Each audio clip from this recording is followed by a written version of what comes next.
Welcome back to जागो दुनिया। मैं हूं फारूक हसन और आप ये लाइव प्रोग्राम देख रहे हैं कराची स्टूडियो से बराह रास्त। हमारे साथ इस वक्त मौजूद हैं जी leader of opposition Sindh assembly में, बहुत ही इंटरेस्टिंग पर्सनैलिटी जाम मदद अली साहब। जी जाम साहब अस्सलाम वालेकुम। वालेकुम सलाम। बहुत बहुत शुक्रिया आपने हमें ज्वाइन किया। जाम साहब का ताल्लुक PML फंक्शनल से है जी, पीर पगाड़ा साहब वाली जो जमात है। जाम सादिक जो कि एक्स चीफ मिनिस्टर रहे हैं सिंध के, उनके ये भांजे भी हैं। मुझे ये बताइए जाम साहब, 168 का हाउस है सिंध असेंबली का जी 168 और अपोजिशन मेंबर्स 15 हैं मेरा ख्याल में। 15 या 16 है हम लोग। 15 या 16 हैं 16 और 8 फंक्शनल लीग के हैं जी, और बाकी 8 हमारे कायदे आजम लीग के हैं। उसमें वो अभी 2 धड़े हो गए हैं लेकिन हैं हमारे साथ, हैं आपके साथ और आप अपोजिशन लीडर हैं।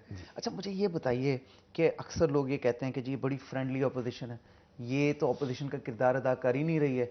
और आपके कुछ जो PMLF के हैं लोग, वो कुछ वज़रा भी हैं, मैंने सुना है कुछ एडवाइज़र भी हैं हमारे चीफ मिनिस्टर के 3 एडवाइजर्स हैं यहाँ सिंध असेंबली सिंध गवर्नमेंट में। सिंध गवर्नमेंट में। तो ये कैसी अपोजिशन है जिसमें एडवाइज़र जो है वो हुकूमत के साथ बैठे हुए हैं? अब हमारे साथ ये हुआ कि पीर साहब ने हुकूमत में ना हिस्सा लेने का फैसला किया था, अपोजिशन में बैठने का तय किया था, मुझे लीडर ऑफ अपोजिशन भी बनाया, जिसमें पीर साहब ने प्रपोज किया, उनकी मर्जी थी।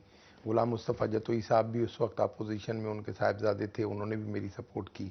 अरबाब साहब ने और महर साहब वालों ने सब ने मिलकर मुझे अपोजिशन लीडर बनाया। पीर साहब ने तय किया था कि अपोजिशन में बैठेंगे, अपोजिशन में बैठकर कौम की खिदमत करेंगे, अपना किरदार अदा करेंगे। लेकिन सदर जरदारी साहब की मुफाहमत की पॉलिसी प्लस मोहतरमा साहबा की शहादत का जो इशू था, उस पर पीर साहब को सदर साहब ने काफ़ी मजबूर किया।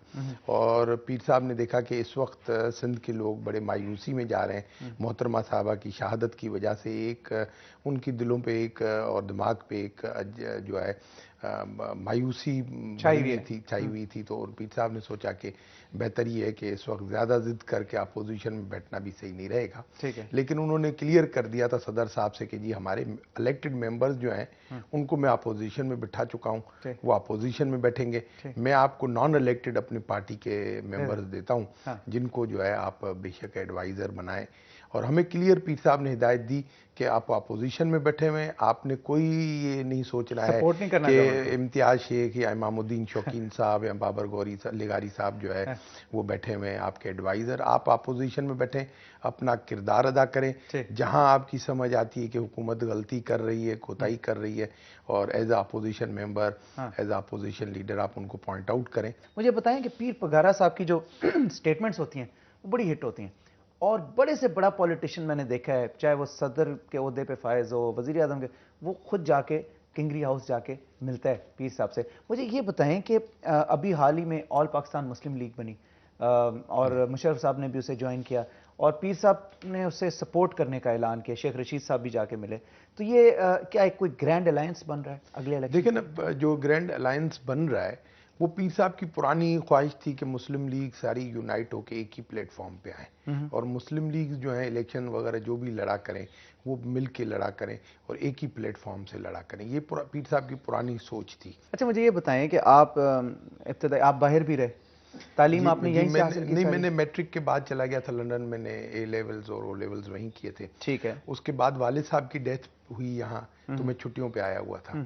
तो बस वो डेथ पे ऐसा एक सीन चेंज हुआ कि वालिद साहब ने बस वो लास्ट टाइम पे मुझे हाथ पे इधर राइट साइड पे इधर किस करके, और जतोई साहब की हॉस्पिटल होती थी मिड ईस्ट हॉस्पिटल वहाँ पे, तो वहाँ उन्होंने मुझे कहा कि यार मेरे गांव के, मेरे गरीबों का, मेरे जो लोग हैं, क्योंकि मेरे वालिद ज़्यादातर गांव में रहते थे और बेस वहाँ सारी हमारी फैमिली की पॉलिटिक्स का, ज़मींदारी का वालिद साहब ही लुक आफ्टर करते थे। अच्छा। और जाम साहब, मरहूम जाम सादिक साहब तो बाहर इधर पॉलिटिक्स में को रिप्रेजेंट करते थे। तो वालिद साहब ने मुझे कहा कि मेरे साथ वादा करो कि मेरे गरीबों को, मेरे देहात के लोगों को, मेरे जो कुछ मेरी एसेट्स ये हैं, इनको जो है अकेला नहीं छोड़ोगे, इनका लुक आफ्टर करते रहोगे। अच्छा।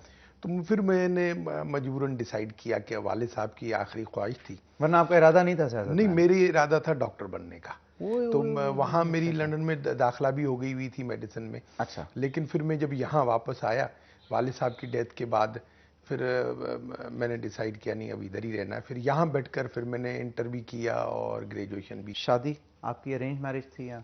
मेरी जी दो शादियाँ हैं। एक मेरी जब यहाँ मैं छुट्टियों पे आया था तो अचानक बस वाले साहब ने कहा कि जी बस मैं एंगेज था मेरे चचा के घर से, मेरी फैमिली कजिन में, से, तो वहाँ से मेरी शादी करवा दी। उन्होंने कहा ना बस शादी करनी है। ठीक। और दूसरी जो है मैंने फिर अपनी पसंद से की। अच्छा अच्छा अच्छा अच्छा, ज़बरदस्त। तो मुझे ये बताएं कि आपके जो बच्चे हैं अभी पढ़ रहे हैं, आपने कहा, और आप खुद भी डॉक्टर बनना चाहते थे, कभी रिग्रेट होता है लाइफ में कि यार मैं डॉक्टर ही बन जाता, ज़्यादा बेहतर रहता, आराम से सुकून की ज़िंदगी गुजारता, ये मैं कहाँ आ गया हूँ? नहीं, मुझे इसलिए रिग्रेट नहीं होता। एक तो मैं ये सबसे ज़्यादा जो मुझे सुकून मिलता है वो इस चीज़ का मिलता है कि मेरे वालिद साहब ने वफ़ात के वक्त मुझे एक हिदायत की थी और मैं कम से कम एटलीस्ट उनकी एक हिदायत को तो पूरा कर रहा हूँ, और मुझे इस चीज़ से बड़ा तसल्ली मिलती है। दूसरी चीज़ ये मिलती है कि जब मैं लोगों से वहाँ पर बैठता हूँ, मिलता हूँ, जुलता हूँ, क्योंकि मैं उनमें ही एक बड़ा छोटे से बड़ा हुआ हूँ, उन्हीं में पल के बड़ा हुआ हूँ, तो मुझे एक अपनाहट सी वहाँ महसूस होती है और मुझे बड़ा इजी कंफर्ट फील होता है, मज़ा आता है वहाँ पर। और शायद अगर डॉक्टर बन के मैं उतनी खिदमत नहीं कर सकता था जितनी इस वक्त मैं करता हूँ, और डॉक्टर बन जाता बस उस वक्त पता नहीं अल्लाह ईमान में रखता कि बस फ़ी की लालचों में, पैसों के चक्कर में ना पड़ जाता। सही। इस वक्त एटलीस्ट ये सुकून तो है कि लोगों के साथ आदमी मिलता है और उनके मसाइल हल करने की कोशिश करता है, उनके प्रॉब्लम्स उनके साथ शेयर करता है, और फिर वो बड़ी दुआएं देते हैं, दुआएं देते हैं, मोहब्बत देते हैं, सारी और बात है, उससे जब लोगों के काम होते बड़ा हैं एक तो सुकून मिलता है उससे। खाने पीने में क्या पसंद करते हैं? खाना शौक से खाते हैं? ज़्यादा खाने के शौकीन हैं? खाने का शौक तो है, और पल्ला मच्छी जो होती है हमारी वो सबसे फेवरेट डिश है। जाम साहब बहुत बहुत शुक्रिया, थैंक यू वेरी मच। हमारे पास टाइम थोड़ा शॉर्ट था, लेकिन बड़ा अच्छा लगा आपसे मिलके और आपकी पर्सनल लाइफ के बारे में जान के। हाँ, बहुत शुक्रिया। ख़वातीन और हज़रात, ये थे जाम मदद अली साहब। आई होप कि आपने ये सेगमेंट एंजॉय किया होगा।